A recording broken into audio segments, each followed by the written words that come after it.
Today, I would like to talk to you about why it is okay that you outgrow some friendships, why it is okay to leave some friendships deliberately behind, and why it is better to be alone than being with wrong people around you.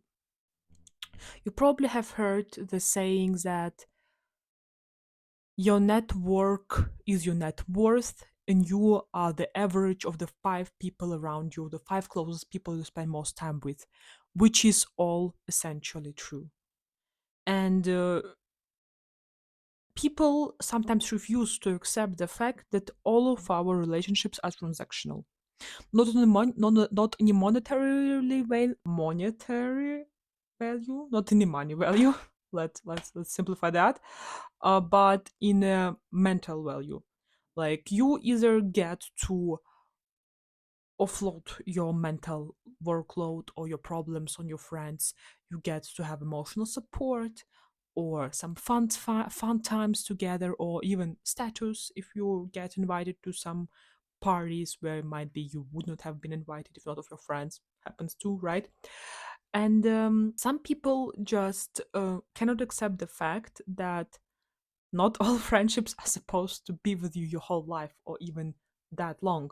Especially, there always comes a moment if you're an ambitious person where you start to feel something that you need to, that your goals are getting bigger, that you have an urge to create bigger projects in your life, that you want to live a better life.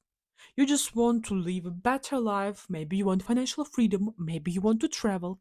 Maybe you just hate this stupid 9 to 5 job. Not all of them are stupid, but just an example. And you will notice that not all of your friends are supportive. Some of your friends will be very skeptical, some of your friends will criticize the hell out of you. And there always comes a moment where you can just argue with them, trying to convince them why your plans are valid, while your dreams are valid, or you can decide that these are not the right people for you. They are not the right people for you in the long term. They're not supportive of you. Imagine if you really want to lose weight and get in shape, but your friends always go on, I don't know, Taco Tuesday or Friday night and get drunk as it's the last time when they're drinking. How are you supposed then to achieve your bigger, higher goals? It is very unlikely that you will do it. And there comes a moment when you have to decide, am I willing to pay this price? Do I still, in 5 years, do I still want to go to the same bar and get fucked up? Or do I want to live in a different city? To live maybe in a much better home? To have a more interesting life? To meet cooler people? Do interesting projects with them? Etc. etc. And there comes a hard decision for you to cut some of them off. You can do it in two different ways. You can just let them fade out, or you can have a hard conversation, which is very hard. It is very, very emotionally draining for you because those are people that you genuinely like. But you have to make these decisions, right? Because at the end, every one of us has the same goal of we all want to get rich and have financial freedom and never work. Kidding, we will have to work. But it's also about the price that you're willing to pay, right? And not all of your friendships are serving you, and some of them need to go. Because at the end, you do want people who tell you the truth to your face, who are not sugarcoating it, but at the same time, people who are rooting for you behind your back.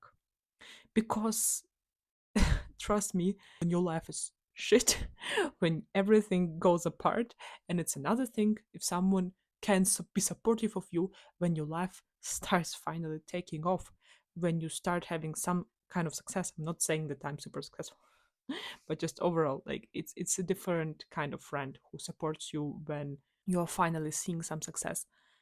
And yeah, it is for you to decide who you surround yourself with. It's for you to decide which kind of life you want to live, and it's much better to be alone than be with the wrong type of people. You have to learn how to be alone. You have to learn no, you have to learn how to be alone with your feelings, your thoughts on your own, without anyone. Because only this gives you true freedom. Only this gives you true freedom to be selective and about people, hopefully high quality people that you want to be around.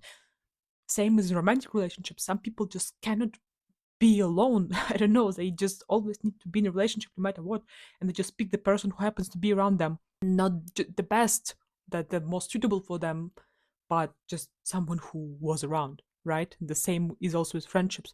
I just happen to work with them. I just happen to grow up in the same neighborhood. I just happen to be in the same uni, but it's not really the best pick for your friends, because you do really want people who tell you the truth to your face and who root for you no matter what, who root for you when it's not going great, who root for you when it starts becoming great, etc., etc. You want the people who are actually reinforcing the behaviors that you want to reinforce. If you want to have a healthy, good, sporty life, you want to have people who are like eating healthy, going to the gym, etc. If you want to be entrepreneur, you better go get some entrepreneurial friends, no matter what, right?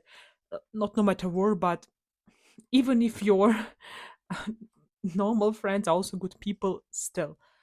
And yeah, closing thoughts is that better have fewer friends, but people who are your true supporters, who really, yeah, push you to become to being the greatest version of yourself. Because if you do want to live a truly fulfilling life, purposeful life, just great life, there won't be a lot of people who would relate to you, because it's not rare, because average life is okay. I mean, we are very fortunate to be where we are. I mean, for me, it's in Europe. But yeah, not everyone will understand your ideas and thoughts, so that's important to get your people. Maybe take time, be alone for some time, but just let it be, let it sink in, and give the space, give your universe space to actually bring the people that truly, yeah, support you and with whom you can truly grow together in the best ways possible. I hope it was helpful for you. Thank you so much, and see you in the next one. Bye bye.